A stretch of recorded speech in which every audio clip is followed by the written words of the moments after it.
All right, that is not Black excellence. The fact that you're here is not Black excellence. So you are not showing Black excellence to your ancestors. Who is the prosecutor on this case? Court is calling 2021 CR 0835, State of Texas versus Nicholas Cornelius. Right from a jump, this judge isn't holding back. That's not Black excellence ethics, not just a reprimand. That's a cultural gut punch. She's setting the tone that this courtroom isn't about excuses. It's about accountability, respect, and hard truths most defendants aren't ready to face. Can our parties announce for the record for the state? Daniel Escobar from the state of Texas. And Jackson Lindsay on behalf of Mr. Cornelius, Judge. Are you Mr. Cornelius? Yes, ma'am. Counsel, have you received all the discovery and did you review it with your client? Court will find that the state is in compliance with discovery. Mr. Cornelius, I'm showing you what's entitled application for deferred adjudication or community supervision. Did you review that with your attorney? Did you understand it? Did you sign it? Yes, ma'am. Showing you what's entitled true bill of indictment. Did you review that with your attorney? Did you understand it? Yes, ma'am.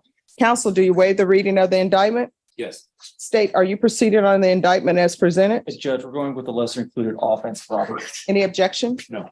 Showing you what's entitled court admonishments and defendants waivers and affidavit of admonitions. Did you review that document with your attorney? Did you understand it? Did you sign it in all the appropriate places? Yes, ma'am. Did you understand you're charged with or at least the state is proceeding on the lesser included offense of robbery? That's a second degree felony. The range of punishment is anywhere from 2 to 20 years in prison and up to a $10,000 fine. Did you understand? Yes, ma'am.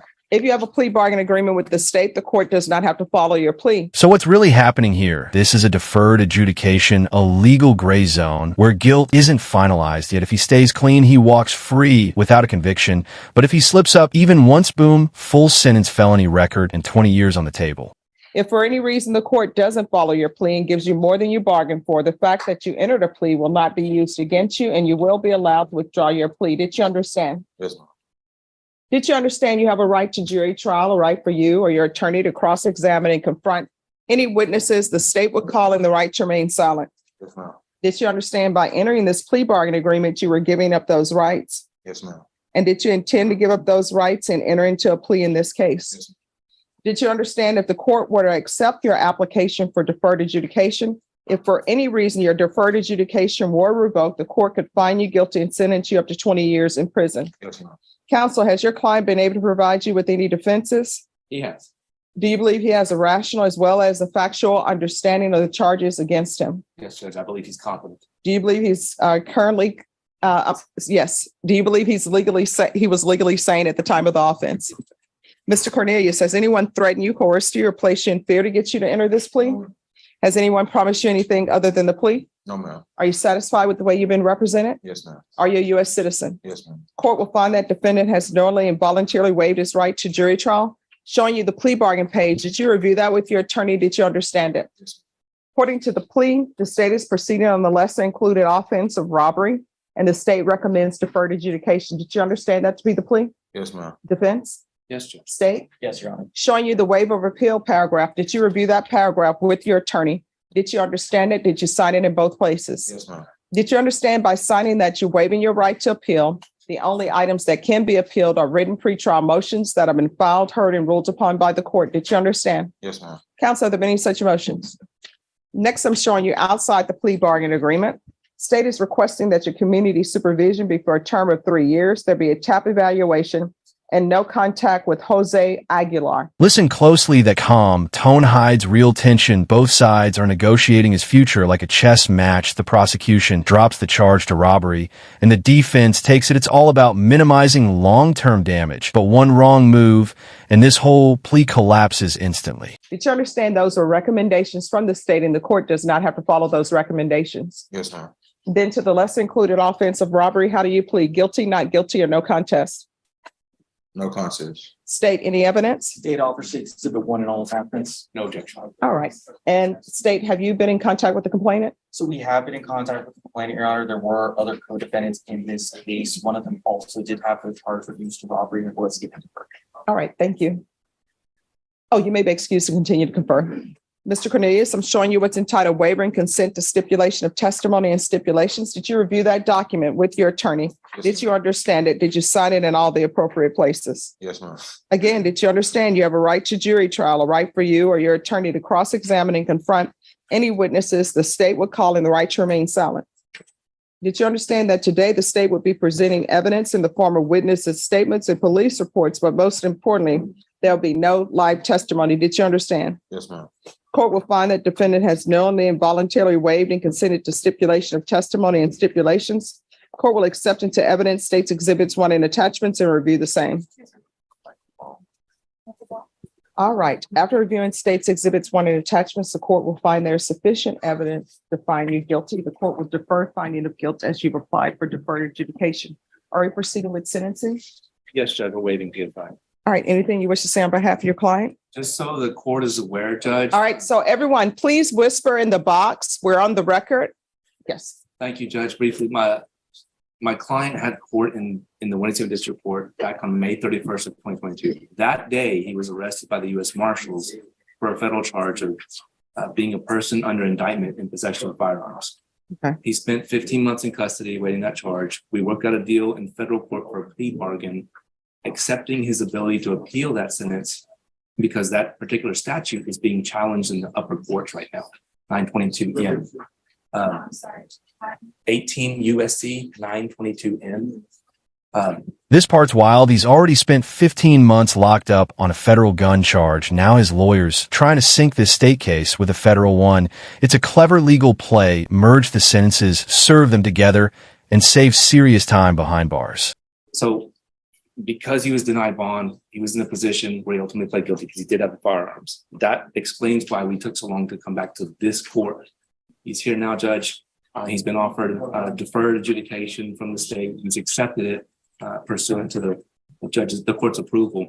As part of this federal judgment, after serving 15 months, he was placed on supervised release for 3 years, which I'm asking the court to run that concurrent with this federal case.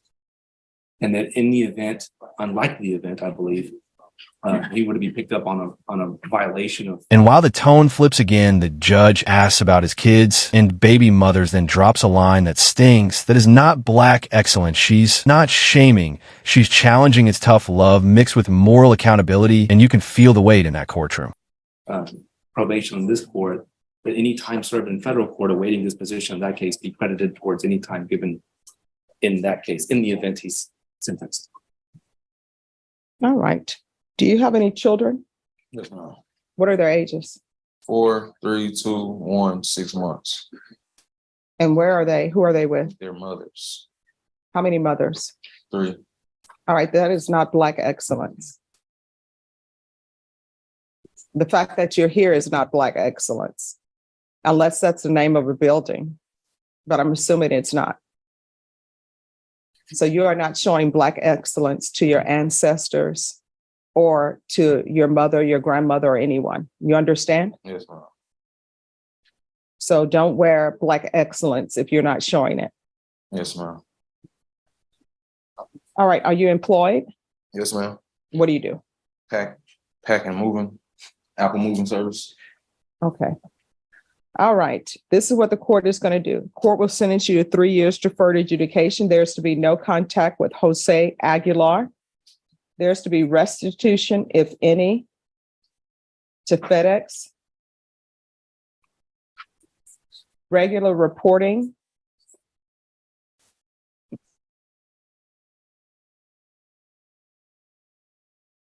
By Zoom or in person. Regular UAs. 200 hours of community service restitution. There's going to be parenting classes. Once he completes parenting classes, that will be deemed to be satisfied. Field visits, 1 time per month for 3 months. And probation, if you all want to check with the federal government and see how their field visits are, you may not have to do any if they're doing them as well. So if you could check with them. There's to be no contact with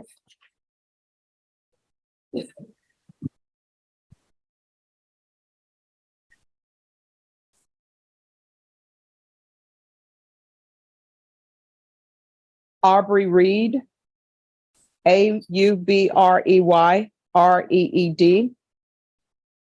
Charlie James Ray Perkins. Amari, Emari Lafel, Lafel Freeman, Freeman. There's to be proof of employment within 30 days. No employment as a home health care provider or with minors. Probation, is there anything else he needs? Final words from the bench, powerful stuff. She gives him probation, but reminds him if the answer is maybe don't do it, that's wisdom wrapped in warning, one careless choice. And he's facing 20 years. What do you think? Redemption story or repeat cycle? Comment below. Just for 3 months. Yes. All right, is there anything else you need from the court to have black excellence in your life? I'm out. Judge, maybe run this concurrent with this federal cause number. I can give you that cause number. All right, concurrent with what's the number? SA:22-CR-294. All right, the court will run it concurrent. Thank you, Judge. Going to show you what's entitled Trial Court Certification of Defendant's Rights to Appeal. Did you review that with your attorney? Did you understand it? And did you sign it? Yes, ma'am. Because this is a plea bargain agreement, because I followed your plea bargain agreement, and because you waive your right to appeal, you do not have the court's permission to appeal. You understand? Yes, ma'am. All right. Is there anything else you need from the court to be successful? I'm out. All right, we can go off the record. Here's the thing. From here on out, in this court, whatever you do in your life while you're on probation, you need to ask yourself 2 questions. One, is what I'm doing something that could potentially result in me being revoked and sentenced to prison for 20 years? If the answer is yes, don't do it. If the answer is maybe, don't do it. Do you understand? Yes, ma'am. All right, good luck to you.